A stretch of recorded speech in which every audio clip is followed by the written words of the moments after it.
Hi, everyone. My name is Zach Gallinger, and this is the third and final part of our SEO for Recruiters webinar series. And this one is titled Advanced SEO. So, what we're going to do today is really dig into what SEO experts do on a daily basis and see how much we can learn in a 30-minute period. So, we're going to move pretty quickly so we can get a lot in. Obviously, this is a very complex topic, and we're going to touch on it only at a high level. But I think with what we've learned, by the end of the day, you can actually make a pretty meaningful impact on your Google rankings. So let's just briefly go over the agenda. So what we're going to do is we're going to talk about what we've learned so far and how today's topic fits into the big picture. And then we're going to do two demos. The first demo, we're going to look at what are called interaction metrics. So this is something we briefly touched on in part one, but we're going to go into a good amount of detail today. So we're going to talk about what they are and how you can improve them and why that helps your site. And then second, we're going to do another demo. We're going to talk about how to acquire links. So this is basically the sort of holy grail of SEO. Because links are really the number one determinant in where you rank on Google. So obviously acquiring them is quite important. It's something that can be challenging and time consuming, but if you do it right, it can have a pretty meaningful impact on search volumes to your site. And then lastly, we're going to we're going to have a Q&A. So anybody can ask questions that arise. So let's talk about what we've learned so far. So if you actually recall back, and you may not, but I'll refresh your memory. These are what you see right now are two slides from the original first part of the webinar. So these are basically all of the factors, or many of the factors that impact your Google search rankings. So the one on the left, which was basically on-page SEO factors, that's what we discussed in part two of our webinar series. So if you recall, we looked at a sample site and we went over what they were doing well and what they weren't. And then we also, if you look, we also use a plugin called Yoast SEO, which has a screenshot on the right, where we basically looked at a page and analyzed it from an SEO perspective to figure out, how do you create a page that's SEO optimized. And then today we're going to cover links and interaction factors, as I just mentioned. And with that, let's jump right in. So interaction metrics and how to improve them. So there are three main interaction metrics: bounce rate, pages per session, and average session duration. And what we're going to do now is go over each of those metrics so that you can understand what they mean. And we're going to talk a little bit why they're important from Google's perspective. So in order to do that, what I'm going to do is go into Google Analytics and look at a site that has a good volume of traffic. And then we're going to look at their Google Analytics, and we're going to look at the actual site itself so we can think a bit more deeply about what interaction metrics mean. So this is Google Analytics. You can install this on your site for free by inserting a little bit of code. It's a very quick process. Typically takes a developer about 2 minutes to do. And then you get access to a wealth of data on the people who are visiting your site. And you can use this data in many different ways. Today we're just going to talk about, a very high level look at the data. So as you can see, here are the three metrics that we just mentioned in the slides. So we see bounce rate, we see pages per session, and we see average session duration. So let's define each one, and then we'll talk about why they're important. So bounce rate is basically the percentage of people who come to your site, visit one page, and then leave.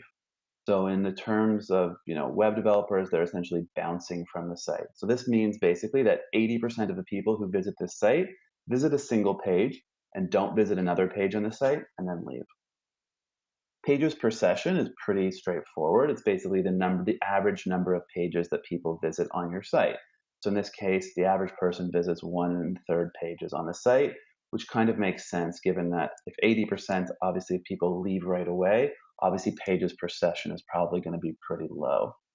And then the last metric, average session duration, this is a little bit tricky. So you would think it means how long do people spend on average on your site?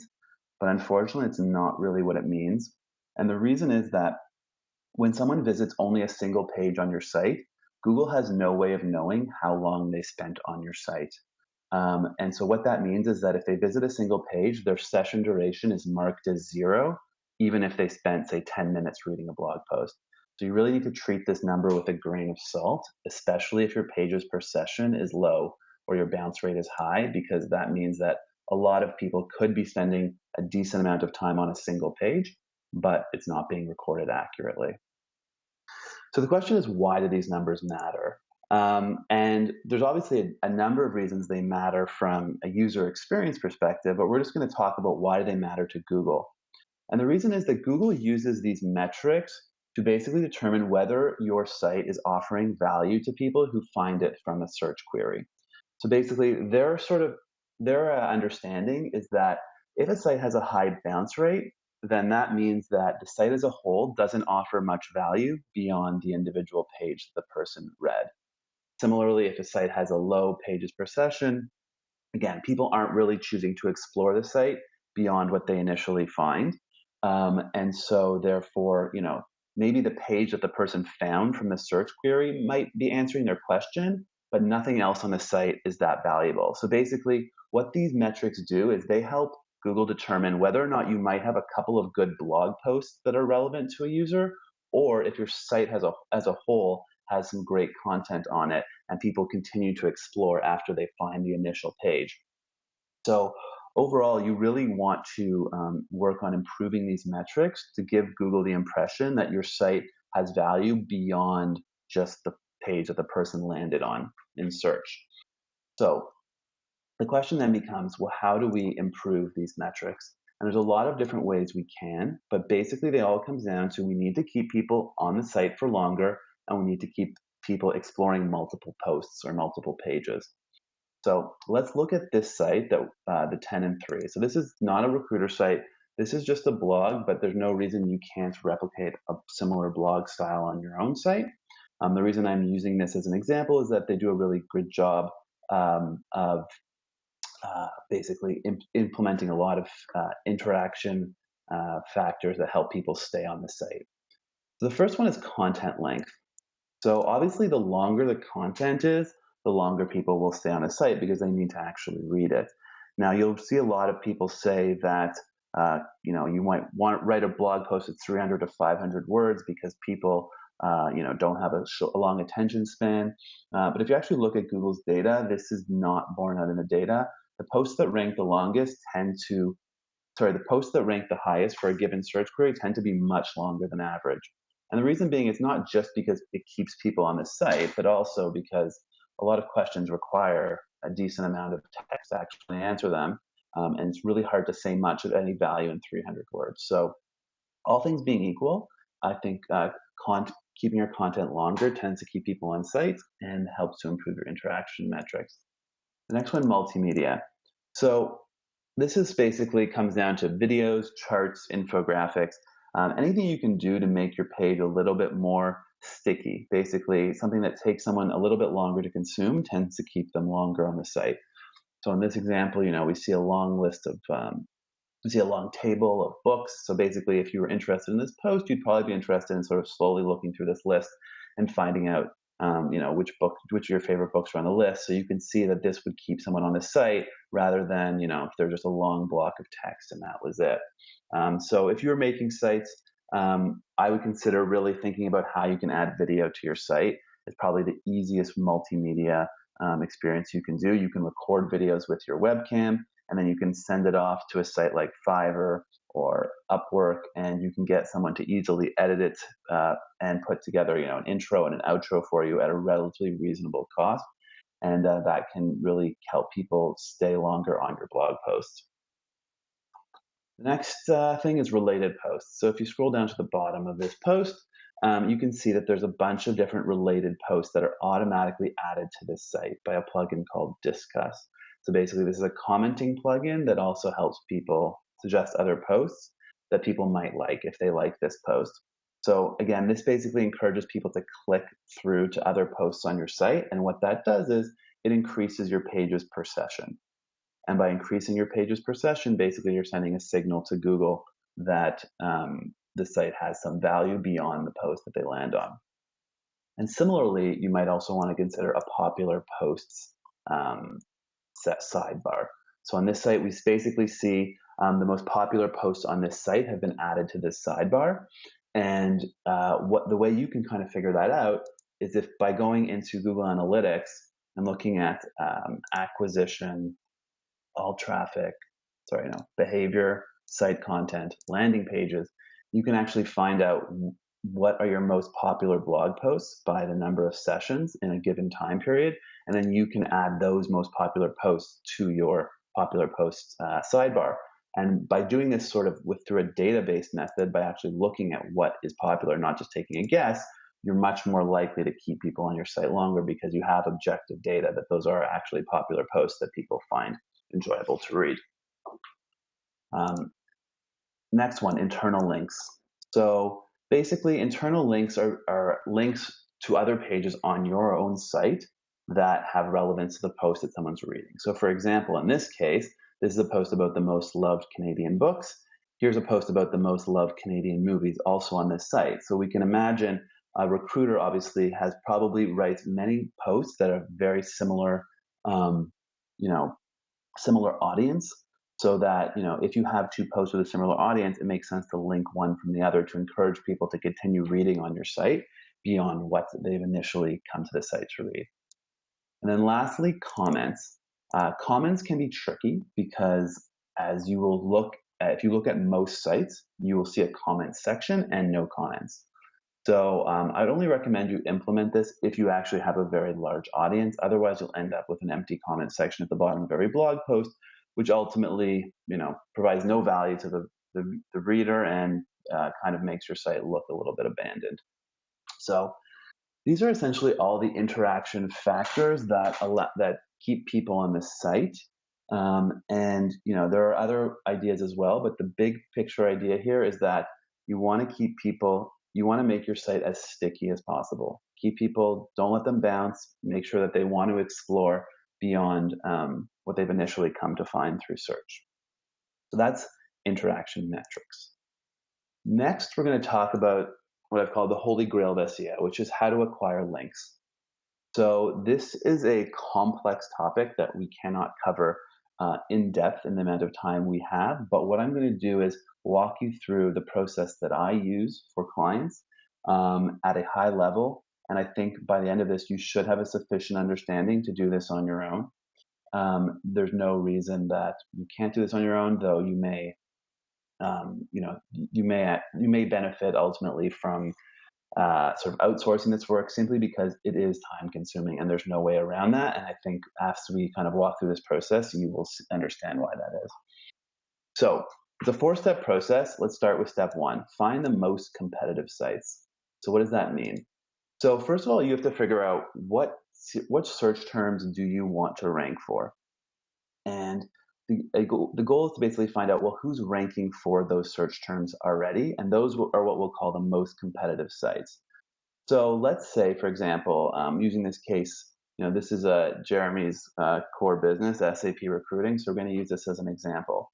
So let's say you want to find out who is, dominating the SAP recruiting search market. So there's a couple of ways to do it. We're going to look at one way right now, which is basically by going into Google AdWords. So I think we've sort of talked about creating Google AdWords account in previous webinars for a lot of SEO reasons. Then go to Tools, Ad Preview, and Diagnosis, and you'll get taken to this page. So what this does is it allows you to change your location and change the version of Google that you're using, so you can use Google from all over the world and basically see what the first page would look like if you were in that city using that version of Google. And basically what this allows you to do is find all your biggest competitors. So the idea is here that if you're an SAP recruiter, you would type in SAP recruiters and then change, basically collect all of the domains of all the biggest recruiting firms that are showing up. I would actually skip anything that's not a recruiter, like obviously LinkedIn or Indeed. They're not your competition and you're not going to get the same types of links as them. So it doesn't really make sense to try and see who's linking to those sites, but really just focus on companies that are also recruiters to see how you can get, basically to figure out what links they have. So what I would do is I would basically put in SAP recruiters and I would hit preview, and then I would basically change the location to all the major cities across the US or wherever you're located. And then eventually I would change the search term to something also related to my business. So maybe in this case, SAP executive search, for example. And I would do the same process until I built a giant list of all the competitive businesses in my field who are ranking well on Google. So we're not going to do that obviously in excruciating depth right now, because you can get a list of 100 domains if you do that. So I've already put together a very short list that we're going to use just for the purposes of this demo. So here are some of the top businesses that rank for SAP recruiters in a couple of cities in the US. So we've basically got the most competitive sites by doing this. And the next step is we're going to do step 2, enter domains into ahrefs.com to find backlinks. So here's ahrefs.com. This site is a free site with a paid subscription model as well. So what you're looking at right now is the cheapest paid subscription. It's $99 a month. You can renew it. You can cancel after 1 month. So let's say you were going to do this exercise. It would basically cost you $100 to get access to this data. If you use the free version, you will only get a very small subset of the data. So I'd recommend paying if you're going to actually try this yourself. So what do you actually do with ahrefs.com? Basically, what you do is you take your domains that you've collected, you put them into the search bar, and then you hit search, and then you're taken to this page. There's a lot of information here. We're not going to go into too much detail with any of it. All we're going to focus on right now is backlinks. So if we click backlinks, we see that that's a link, and we basically get taken to a page that has every single link pointing to this site that Ahrefs is aware of. And we can see in this case it's 1,402 backlinks. That's a lot of links. Fortunately, there's a functionality called group similar links. And what that does is basically if a single site links to Ahrefs, links to saprecruiters.com 100 times, it basically condenses that all into a single row in the table. So basically, what we end up finding is that there's 59 groups of similar links pointing to this site. So the next step we do is export. And then basically we repeat that process over and over again for all of these various businesses. So we search, we go to backlinks, we go to group similar links, and we export. And then we end up with basically as many CSV files as we exported. And then we can run a process to merge all the CSV files into a single file, and we end up with this. So basically, this is what happens if you run this process for these 6 domains. The file that looks a bit overwhelming, I will admit, but we're going to walk you through it and make sure that it's understandable.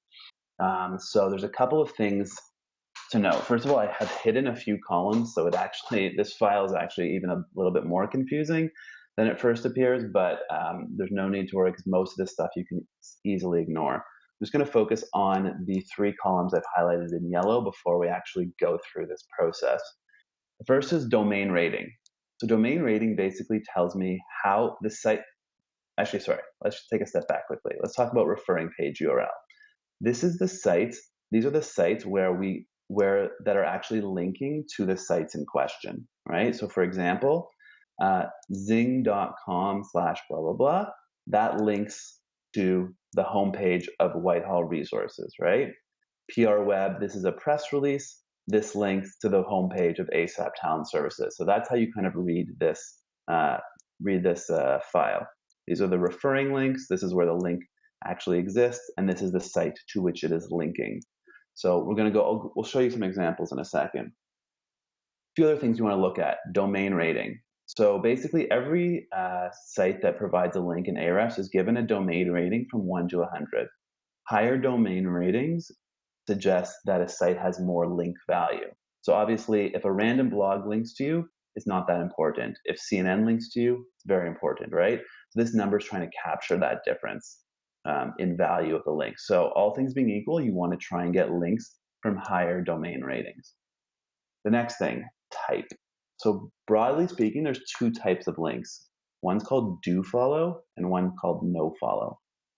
A do follow link is basically a link that's telling Google, we want you to use this link to determine, we want you to use this link to basically, provide value to the site that we're linking to. So, and a no follow link basically says it's up to you, Google, to determine whether or not you should take this link as having any value. So, all things being equal, you want to try and get links that are do follow links. No follow links can provide value, but without knowing the ins and outs of Google's algorithm, which basically nobody knows, it's hard to say exactly how much value you're getting. The last thing is link anchor. So basically, link anchor is the text that is actually linked. So for example, let's give an example. We'll go to this page right now so we can see what this means.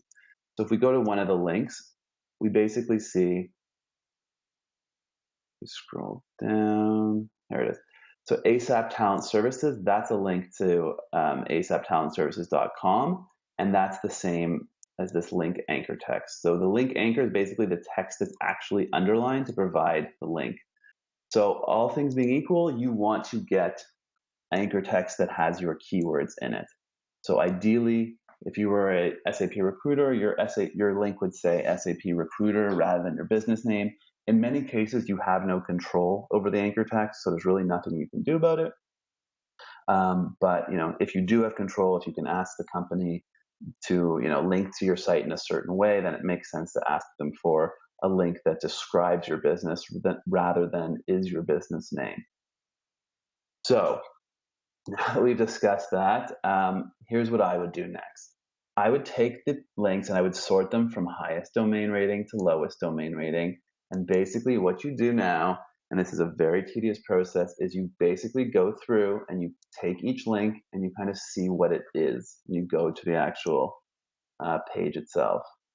So in this case, this looks like a dead page, and it's also not a link I can obtain, obviously, because it's on the Whitehall site. Next, I can go to, let's say, Zing.com. I've obviously highlighted some that I've looked at. Zing.com is a directory site, and this is a link that I can obtain because it's, if we go to the bottom, you can see that I can get a membership to Zing.com and pay for a link on this site. This might be worthwhile because it has a high domain rating of 82. So basically, the process is just going through one by one, looking at the site and trying to figure out, can I obtain this link for my own business? And this is, as I said, time consuming, and it's not always immediately obvious how you get the link. For example, this is PR Web. I know this is Jeremy's business and it's one of his press releases, which he paid for, right? That's another thing to consider. Some of these links require you to pay for them. Some of them are free. Some are available to you. Some are not. For example, scroll down a little bit further, we see, basically Sandy Springs Perimeter Chamber. So this is, JDC Group Staffing has a link from this site. Would you be able to get this? Probably not, unless you were located in Sandy Springs. But the nice thing is that a lot of these sites can give you ideas for what might work for your own site. So basically, in your own city, do you have a chamber of commerce or a site that might link to you? So look for that. So basically, you go through this entire list. What I like to do is when I find one that I like, I just highlight it in yellow so that I can go back later and try and actually get that link. And then typically, I will go down to about 50 in the domain ranking, and then I won't really bother to go any further because the links won't have enough value. So you go through that entire process, and what do you end up with? Well, basically, you end up with a bunch of links that you can try to obtain. And if you were to go through this particular spreadsheet, if we look on the left, this is what you'd find. You'd find a bunch of directories. So basically, these are sites that collect different URLs for websites across the internet and put them all together. So we see Zing.com, we see Yell.com, we also see YellowPages.com. These are very easy sites to get links from. They probably don't have a ton of value because they're very easy to obtain. The next thing we see press releases, right? So we see PR Web and PR Log. These are paid links that can have a good amount of value. I know that PR Web links have provided ASAP Talent Services a decent amount of value from their SEO. Local government. So we see, Chamber of Commerce here. We see another Chamber of Commerce link as well from here.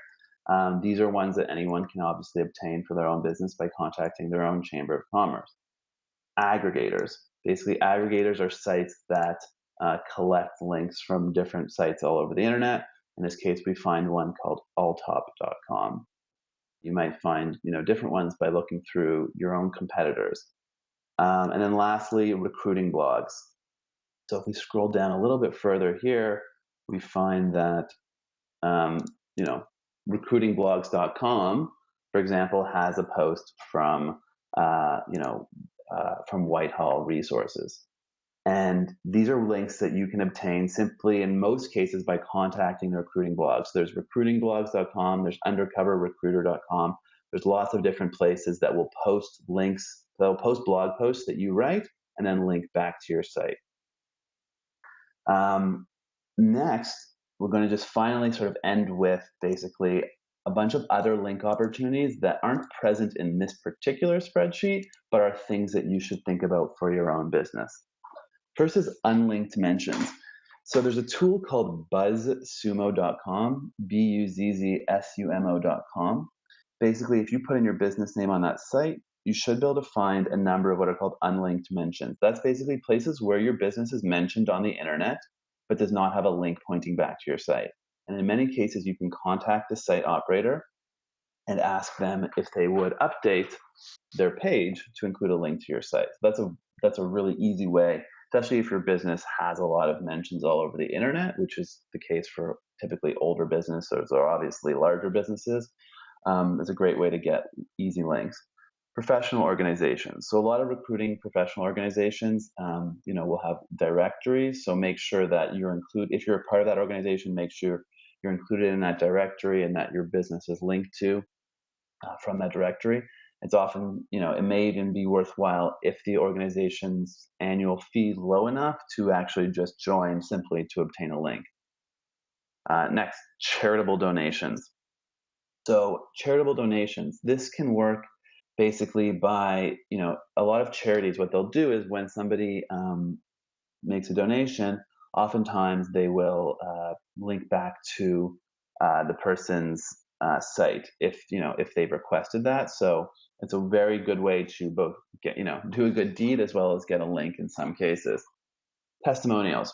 If you use some software that you really like and you notice that company has a testimonials page, you can actually contact them and ask them to include your testimonial on their testimonials page and make sure to actually link back to your site as well. So again, this is really a simple way to acquire links. Next one's scholarships. This is an interesting one because there are some companies that have had a lot of success with this. Essentially what you do in this case is you create a small scholarship, let's say $500 or $1,000, and you offer it to a bunch of different universities, typically smaller ones, all over the country. And what they'll do is they'll post that scholarship on their scholarships page, and they'll typically include a link back to your site. There are a lot of companies that have had a lot of success with this, and the reason being is that links from educational sites like universities and colleges tend to have a lot of link value. So if you can actually get a scholarship, on a wide variety of sites that end in .edu, which are organizations, educational organizations, you can actually get a lot of value from this. Next, broken link building. This one's a bit trickier, and I don't have time to go into too much detail, but essentially what this means is, and you can Google this to find out more details, but essentially it means finding links that are broken somewhere on the internet. So basically someone has linked to a site that no longer exists, and seeing if the owner of that site will substitute in your post on the same topic for that link. So for example, if you're an IT recruiter and you've written IT recruiting interview tips, see if you can find anywhere on the website, on the internet, where people have linked to similar posts, but that original post is now broken. And then email the person and say, hey, I noticed that link on your site is broken. I actually have a similar post on the same topic. Would you mind updating the link to my post instead? Typically, you'll get a very good response rate from people because they're happy that you pointed it out to them. There is a bit of work involved in figuring out how to find broken links, but there's a lot of blog posts on the topic. And the last one, content marketing. So the reason I put this in bold is that this is the one that requires the most amount of work by far compared to everything else on this list, but it also has the highest return in terms of number of links you can expect coming in. So as you kind of probably guessed, a lot of these link opportunities are available for between maybe say 5 minutes to a few hours of work. And as in most things in life, the less time you put in, the less valuable the result is. So these types of links, on their own, each individual link will probably not have a ton of value, but in aggregate, can be quite valuable. Whereas content marketing requires a lot of effort up front, but can get a lot of link value, further down the road. So, for example, my own company, one thing that we did that generated a lot of links, I'm going to just show you quickly so you can understand sort of thought process behind it, is we created this comprehensive guide of software tools for recruiters. And this took us a ton of time to put together. It's about 70 plus items. We also built this tool here that lets you filter down a list by what type of tool you're looking for. And we put in probably about 30 to 40 hours of work building up this post. But as you can imagine, it attracted a lot of links.